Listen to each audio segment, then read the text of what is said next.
Salut et bienvenue dans un nouvel épisode des After Managers, ton podcast booster d'efficacité.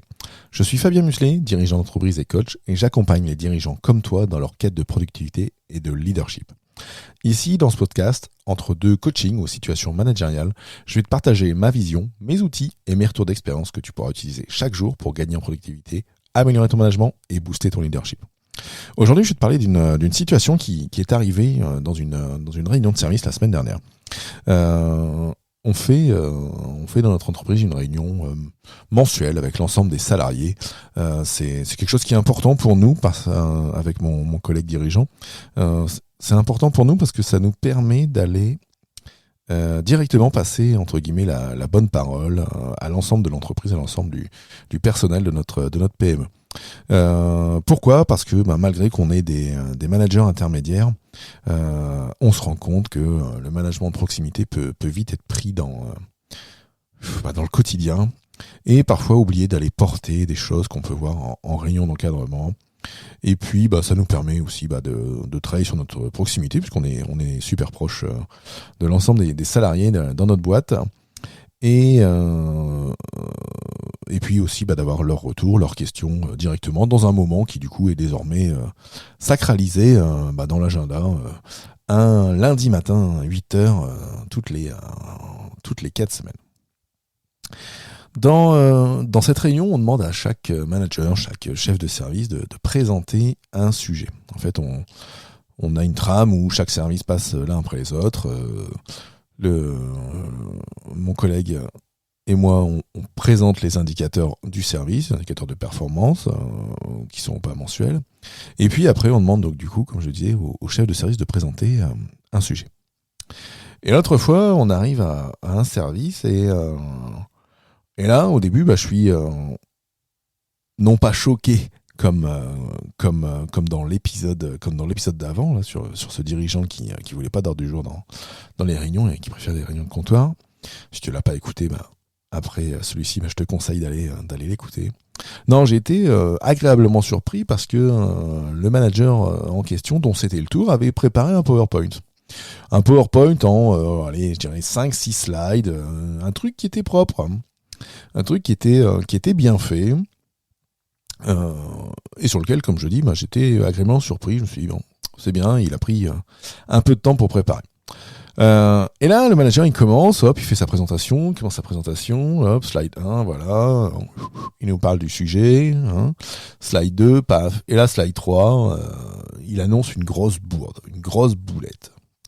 En gros, il annonce que demain, quand on ira chez les clients, le client pourra choisir son tarif comme il le souhaite sur sa tarification, sur un pavé de sa tarification. Et là, je fais des bonds sur ma chaise, je prends mon souffle. Et là, j'ai pas 50 choix en fait. L'information qu'il vient de donner est totalement fausse. L'information qu'il vient de donner aux 15 autres personnes de l'entreprise est totalement fausse. Est-ce que je le désavoue ou est-ce que je ferme ma gueule ? À ton avis ? Toi, qui es dirigeant, qu'est-ce que tu fais à ce moment-là ? Bon, il y a une troisième voie. La troisième voie, c'est de pas le désavouer, c'est plutôt... déjà, fermer sa gueule, tu peux pas. Si tu fermes ta gueule, les gens vont sortir de la réunion, ils auront entendu ça, et c'est foutu. Donc, là, va falloir y aller. Donc, tu remballes ton côté introverti, t'écoutes bien en réunion aussi quand c'est tes collaborateurs, comme ça tu loupes pas les bourdes. Ensuite, tu peux pas le reprendre clairement de volée. Tu peux pas le reprendre clairement de volée parce que sinon, c'est pareil, c'est sa légitimité, c'est sa façon de présenter, etc. Donc de là, le moyen qui est à ta disposition, c'est de venir donner un complément. Donc ce que tu peux faire à ce moment-là, c'est aller venir prendre la parole.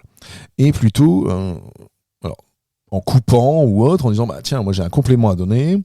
Donc et là, tu remets la mairie au centre du village et tu dis ok, votre collègue là, votre manager vient de vous présenter ça, ok, donc ça c'est bon. Par contre sur ce sujet-là, on peut pas spécialement faire comme ça. C'est pas notre politique aujourd'hui de faire comme si. C'est pas le sens de l'histoire de faire comme ça, et donc jusqu'à preuve du contraire, ou jusqu'à ce que je vous le dise, on fera comme ça, et on verra à l'avenir si on fait ça.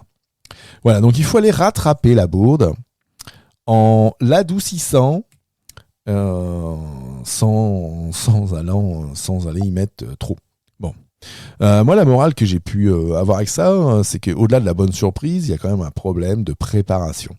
De messages à aller porter. Et du coup, avec ce jeune manager, j'ai pas 50 choix en fait. Désormais, dès lors qu'il va avoir une présentation à faire sur un sujet, je vais le solliciter et je vais lui demander de me le présenter avant. J'aurais pu espérer qu'il me le présente avant en fait. J'aurais pu me dire, tiens, ils vont tous me présenter le sujet et autres. C'est ce qu'ont fait les deux autres managers. Il y a trois managers et 3 chefs de service. Les deux autres m'ont présenté ce qu'ils allaient faire. Aux 2 réunions d'avant, donc globalement, j'ai pas de surprise avec eux, ils me présentent leur truc, vite fait. Je dis ok, je dis pas ok, je dis ça tu changes ça tu dis ça, et c'est parti. Et lui, non, il a voulu le faire tout seul dans son coin. Peut-être il était à la bourre, peut-être il l'était pas.